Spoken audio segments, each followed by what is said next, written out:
Hello aspirants, তোমরা হয়তো জানো যে 16 এবং 17 মার্চ ফুড এসআইয়ের পরীক্ষা 2023-এ।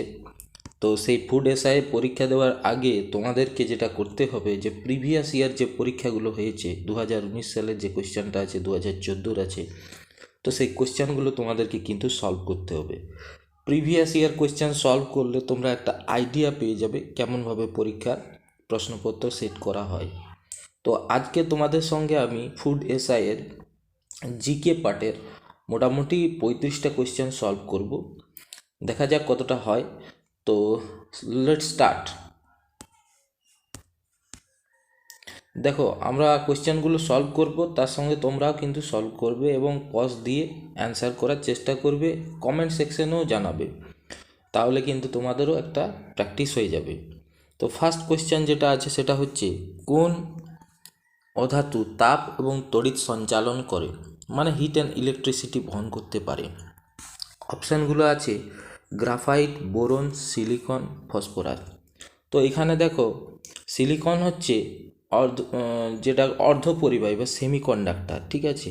আর এখানে তাপ তড়িৎ দুটোই পরিবহন করতে পারে, সেটা হচ্ছে গ্রাফাইট। গ্রাফাইট যদিও একটা অধাতু, মানে কার্বনের একটা রূপভেদ, কিন্তু এর স্ট্রাকচারাল কিছু সিস্টেমের জন্য, লেয়ার্ড স্ট্রাকচারের জন্য গ্রাফাইট কিন্তু তড়িৎ পরিবহন করতে পারে, কারণ তার লেয়ার্ড স্ট্রাকচার আছে এবং সেখানে ফ্রি ইলেকট্রন মুভমেন্ট করতে পারে, বা মুক্ত ইলেকট্রন আছে। তো মুক্ত ইলেকট্রন থাকলে সেখানে তারা তাপ তড়িৎ বহন করতে পারবে।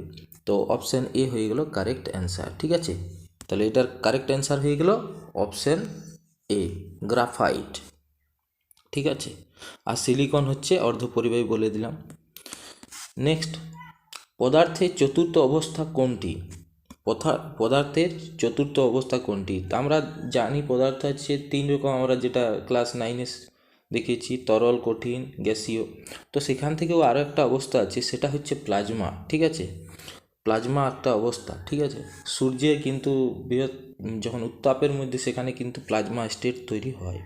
তো অপশান এ হচ্ছে কারেক্ট আনসার, প্লাজমা। আরেকটা স্টেট আছে, যেটা ফিফথ স্টেট, সেটা হচ্ছে বোস আইনস্টাইন কনডেনসেট, ঠিক আছে। বোস আইনস্টাইন কনডেনসেট, এটা লিখে রাখো, কনডেনসেট বা বি কনডেনসেট, সেটাও কিন্তু ফিফথ স্টেজ, ঠিক আছে। তো এইগুলো কিন্তু জানা দরকার, কি কি পদার্থের স্টেট আছে। তো প্লাজমা হচ্ছে ফোর্থ এবং ফিফথ হচ্ছে Bose Einstein condensate. Option A হয়ে গেলে এটারও correct answer. Next, question number 3, pressure কুকারে ভাত দ্রুত রান্না হয় কেন? তো প্রেসার কুকারের মধ্যে কি থাকে? প্রেসার কুকারে আমরা চাপ তৈরি করি, আর চাপ যখন বাড়ে তখন কিন্তু স্ফুটনাঙ্কও বাড়ে। এটাই হচ্ছে প্রেসার কুকারের নীতি, যখন চাপ বাড়ে তখন স্ফুটনাঙ্ক বাড়ে। তো কারেক্ট অ্যান্সার এখানে দেখো, তোমরা পড়ে দেখো অ্যান্সারগুলো। এটি সবসময় বাষ্পকে বেরিয়ে যেতে দেয়। উচ্চচাপ ধানের শীষের শক্ত আবরণকে চূর্ণ করে, এটা তো হতে পারে না। এটি তাপ শক্তিকে সহজে বের হতে দেয় না। আর উচ্চচাপে জলের স্ফুটনাঙ্ক বাড়ায়। তো কারেক্ট অ্যান্সার হচ্ছে অপশান ডি, উচ্চচাপে জলের স্ফুটনাঙ্কটা বেড়ে যায়। আর অনেক সময় অপদ্রব্য মিলিত হলেও কিন্তু স্ফুটনাঙ্কটা বেড়ে যায়। তো এটা হচ্ছে correct answer, option D. Next question, নিচের কোন খাবারটির প্রোটিনের সবচেয়ে ভালো উৎস? মাখন, মাছ, লেটুস, দুধ। তো এখানে অ্যাকচুয়াল কারেক্ট অ্যান্সার হচ্ছে মাছ। দেখো, আমরা যখন দুধ গরম করি, তো সেখানে কিন্তু ভিটামিন সি চলে যায়, মানে একটা সুষম উৎস কিন্তু দুধ নয়, অনেক জায়গায় দেওয়া থাকে। আর এখানে দেওয়া আছে প্রোটিন। তো অ্যাকচুয়াল যদি প্রোটিন কন্টেন্ট বলা হয়, প্রোটিনের পরিমাণ, সেখানে কিন্তু মাছের মধ্যে বেশি আছে কম্পেয়ারেড টু দিস। এই অপশানগুলোর চেয়ে সবচেয়ে বেশি হচ্ছে মাছ। তো অপশান বি হচ্ছে কারেক্ট অ্যান্সার। নেক্সট, ডিআরডিওর পুরো নাম কি? ডিআরডিও মানে হচ্ছে defence research and development organisation. তো ডিআরডিওর ফুল ফর্ম হচ্ছে defence research and development. Option D হচ্ছে এর। ডিআরডিও প্রতিষ্ঠা হয় 1958-এ, ঠিক আছে। আর ইসরো প্রতিষ্ঠা হয় 1969-এ। ইসরো হয় 1969-এ, আর ডিআরডিও হচ্ছে 1958 বা 1958 সালে। এই সালগুলোও কিন্তু অনেক গুরুত্বপূর্ণ। ঠিক আছে, নেক্সট কোয়েশ্চেন নম্বর 6, শের শাহের পূর্ব নাম কী ছিল? তো শের শাহের পূর্ব নাম আমরা জানি, শের শাহ কিন্তু 5 বছর শাসন করেছিল, 1540 থেকে 1545, আর তার পূর্ব নাম ছিল ফরিদ খান। কী ছিল? Farid Khan. Option C is the correct answer. দেখো কোয়েশ্চেন কিন্তু খুব একটা টাফ ছিল না জিকে, কিন্তু অনেক কোয়েশ্চেন 100-র মতো ছিল। ভারতে পশ্চাৎ অপসারণকারী বর্ষার প্রভাবে কোথায় বৃষ্টিপাত হয়? পশ্চাৎ অপসারণকারী মানে হচ্ছে রিট্রিটিং মনসুন, মানে আমাদের ভারতবর্ষে একটা যে সাউথ ইস্ট মনসুন যেটা আছে, হ্যাঁ, দক্ষিণ পশ্চিম মৌসুমী বায়ু, তো সাউথ ওয়েস্ট মনসুন, তো তার এগেনস্টে সেটা যখন আবার রিটার্ন করে ফিরে আসে, তো সেটাকে বলা হয় রিট্রিটিং মনসুন। তো এই রিট্রিটিং মনসুনের জন্য কিন্তু বৃষ্টিপাত হয় করমণ্ডল, মানে করমণ্ডল উপকূলে, এই যে করমণ্ডল উপকূলে, সেখানে কিন্তু এই জায়গাটাতে দুবার বৃষ্টিপাত হয়। তা একবার হচ্ছে সাউথ ওয়েস্ট মনসুনের জন্য, আর একবার হচ্ছে রিট্রিটিং মনসুন, যখন মৌসুমি বায়ু যখন ফিরে আসছে, মানে মৌসুমি বায়ুর ধর্মই হচ্ছে দিক পরিবর্তন করার সময়ের সঙ্গে, ঋতুর সঙ্গে। তো সেই অনুযায়ী করমণ্ডল উপকূলে যখন একবার ফিরে আসছে মৌসুমি বায়ু, তখন একবার বৃষ্টিপাত হচ্ছে, আর একবার যখন যাচ্ছে এই বঙ্গোপসাগরের শাখাটা, তখন একবার বৃষ্টিপাত হচ্ছে। তো এটি কারেক্ট অ্যান্সার হচ্ছে অপশান এ। পশ্চাৎ অপসারণকারী মানে হচ্ছে রিট্রিটিং মনসুন বা ফিরে আসা মনসুন। অপশান এ হয়ে গেল কারেক্ট অ্যান্সার। কোয়েশ্চেন নাম্বার 8, বিখ্যাত উপন্যাস গডফাদার কে লিখেছেন? তো গডফাদারের লেখক হচ্ছে মারিও পুজো। ঠিক আছে, অপশান ডি হচ্ছে এটার কারেক্ট অ্যান্সার, মারিও পুজো। অপশানগুলো দেখে নাও তোমরা। নেক্সট কোয়েশ্চেন নাম্বার 9, স্ট্র্যাটোস্ফিয়ারে উপস্থিত কোন গ্যাস সূর্যের কিছু অতিবেগুনি রশ্মিকে ফিল্টার করে এবং জীবন্ত বস্তুর বিকিরণ ক্ষতির বিরুদ্ধে কার্যকরী ঢাল প্রদান করে? তো আমরা সবাই জানি যে স্ট্র্যাটোস্ফিয়ারে আছে কি, আছে ওজোন গ্যাস বা O3, ওজোন মানে O3। তো সেই O3 গ্যাসটা আলট্রাভায়োলেট রেকে কিন্তু আলট্রাভায়োলেট বা অতিবেগুনি রশ্মিকে আটকায়, এইভাবে আমাদেরকে বিভিন্ন রোগ থেকে বাঁচায়। তো আলট্রাভায়োলেট রেটা ওইখানে এ আলফা বিটা গামা 3 রকমের আছে, সবচেয়ে পাওয়ারফুল হচ্ছে যেটা আমাদের ক্ষতি করে সেটা হচ্ছে বিটা।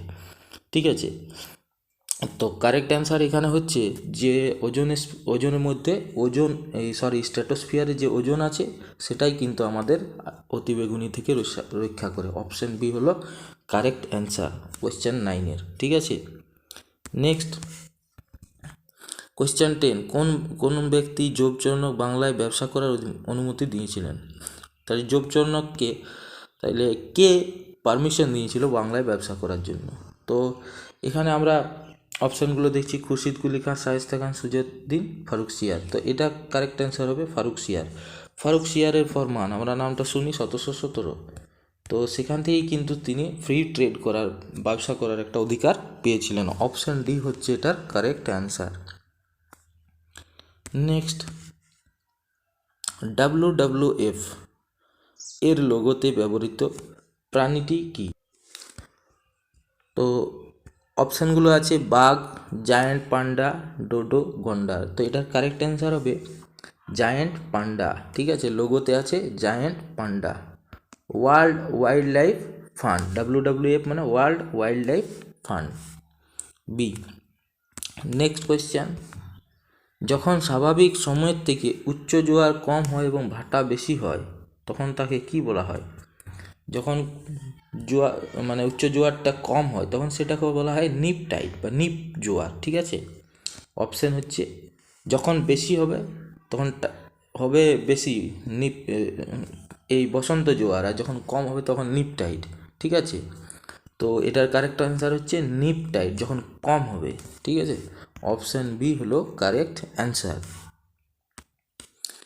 নেক্সট, আর সিজিগি মানে হচ্ছে যখন চন্দ্র, সূর্য এবং পৃথিবী যখন এক সরলরেখায় অবস্থান করে তখন সেটা হচ্ছে সিজিগি। কোশ্চেন নাম্বার 13, একটি বৃত্তাকার পথ ধরে সমগতিতে গতিশীল একটি বস্তুর কীরূপ গতি রয়েছে? তো আমরা যে সার্কুলার মোশন বা বৃত্তাকার গতি দেখি তখন আমরা দেখতে পাই যে তার দ্রুতিতে, সমদ্রুতিতে চলে, কিন্তু সমবেগে চলে না, সমদ্রুতিতে চলে। কেন বলছি, যখনই দেখো এখানে তোমার এই সার্কুলার পথে যখন কোনো কিছু পরিভ্রমণ করে তখন তার বেগের গতিবেগ, বেগের দিক কোনটা, বেগের দিক হচ্ছে স্পর্শক বরাবর। তাহলে বেগটা কিন্তু দিকটা পরিবর্তন হয়ে যাচ্ছে, তার মানে বেগ পরিবর্তন হয়ে যাচ্ছে।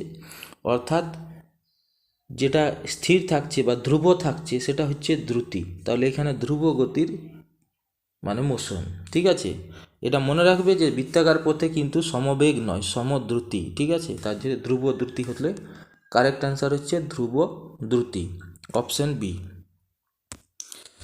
নেক্সট, প্রাকৃতিক জলের সবচেয়ে অশুদ্ধ রূপ কোনটি? এখানে দেখো অপশন দিয়েছে নদীর জল, হ্রদের জল, সমুদ্রের জল, বৃষ্টির জল। তো সবচেয়ে অশুদ্ধ রূপ হচ্ছে এখানে যেটা হবে, কনফিউজিং হবে কিন্তু অপশান সি হচ্ছে কারেক্ট অ্যান্সার। সমুদ্রের জল কিন্তু সবচেয়ে অশুদ্ধ। ঠিক আছে, অপশান সি। 14 হয়ে গেল। 15 নম্বর, তোমাদের যদি কারো ভিডিওটা ভালো লেগে থাকে, চ্যানেলটা নতুন আসো তাহলে সাবস্ক্রাইব করে নাও, ভিডিওটা একটু লাইক করে নাও যদি কোশ্চেনগুলো ভালো লাগছে। বিশ্বের প্রথম নারী প্রধানমন্ত্রী কে? প্রথম নারী প্রধানমন্ত্রী, অপশানগুলো দেখো, সিরিমাভো, বন্দর নায়েক, মার্গারেট থ্যাচার, ইন্দিরা গান্ধী, বেগম খালেদা জিয়া। তো এটার কারেক্ট অ্যান্সার হবে অপশান এ, সিরিমাভো, বন্দর নায়েক, অপশান এ। স্ট্যাটিক জিকের কোশ্চেন। নেক্সট কোশ্চেন, সক্রেটিস প্রাচীন বিশ্বের যে জ্ঞানী ব্যক্তি অনুসন্ধান এবং নির্দেশনার পদ্ধতি বিকাশ করেছিলেন তিনি কোথাকার মানুষ ছিলেন? তো আমরা জানি এটা এথেন্সের ছিলেন। ঠিক আছে, এথেন্স হবে correct answer, Athens, Socrates Athens, option B. Next, ভারতের সর্বোচ্চ শৃঙ্গ কোনটি? এগুলো দেখো খুবই সহজ কোশ্চেন, সবাই পারবে, আমরা সবাই জানি গডউইন অস্টিন বা কেটু, অপশন সি। ঠিক আছে, নেক্সট কোয়েশ্চেন, বৈদিক দেবতা ইন্দ্র কিসের দেবতা ছিলেন? বায়ু, অনন্তকাল, বজ্র, বৃষ্টি, বজ্রপাত না আগুন?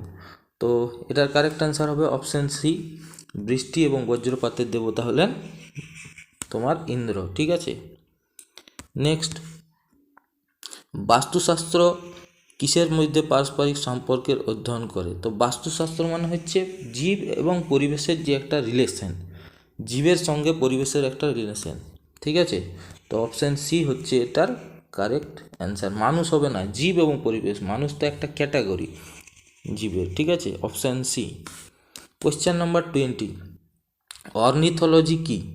অর্নিথোলজি মানে হচ্ছে আমরা যে এই বিভিন্ন রকম বিদ্যাগুলো জানি, সেই তার মধ্যে হচ্ছে অর্নিথোলজি মানে পাখি। ঠিক আছে, পাখি। এন্টোমোলজি মানে হচ্ছে ইনসেক্ট, এটাও পড়বে, এন্টোমোলজি, এন্টোমোলজি এটা হচ্ছে ইনসেক্ট, আর পাখির বিদ্যা হচ্ছে অর্নিথোলজি। তো এটার কারেক্ট অ্যান্সার হয়ে গেল অপশান বি। তো আজকে আমরা 20টা করলাম, নেক্সট ভিডিওতে আবার 20টা ভিডিওটা একটু লেংদি হয়ে গেলে তোমরা দেখো না, তার জন্য আমি ভিডিওটা 20টা করে কোয়েশ্চেন কিন্তু বানাচ্ছি, পরের ভিডিওটা খুব তাড়াতাড়ি আসছে। Thank you.